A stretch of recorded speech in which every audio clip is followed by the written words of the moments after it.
Okay, so we talked about codons and them being universal and how to use that codon chart to find out what amino acid it codes for. Um, but like, how exactly does it work?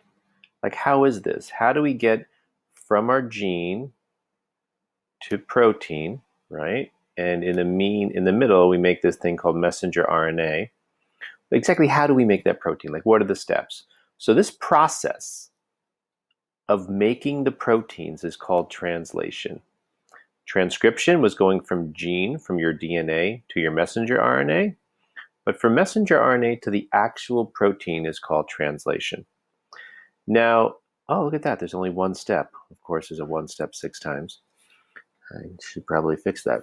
Anyway, so it's really hard to show this without moving images. So I'm actually going to do this a little bit differently by talking through a short video. Actually, the one that we started off the topic with. But I just want to talk about some things that we need to look out for. So we're going to be talking about the fact that our messenger RNA attaches to our ribosome.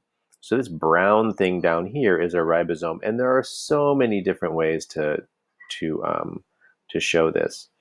Also, in the HL portion, we're going to be talking about how a ribosome is actually made of two parts. It's made of this smaller bottom piece called a small subunit, and this larger top piece called the large subunit. We're going to talk about the start codon. So that's the sequence of messenger RNA that starts with the letter AUG. We're going to be talking about this molecule. Actually, before I do, we're going to be talking about this molecule called transfer RNA, which we can simply abbreviate as tRNA. Not a big fan of the way they drew this. It's more of like an upside down clover. Maybe they just did it to save space, but it looks something like this with like two arms coming off the side, and then it kind of comes down at the bottom like this. So that's a better drawing of how transfer RNA looks like. But the transfer RNA has this thing called the anticodon that will complementary base pair to our codon. So that means if we see here on this middle tRNA, on our middle transfer RNA molecule, we see the 3 letters down the bottom here, AAA, then on our messenger RNA would be UUU. Warning, a lot of times students, when they're using that codon chart, either the one that's a circle and we work our way out to determine the amino acid, or the one that's the box and you start here, then here, then here.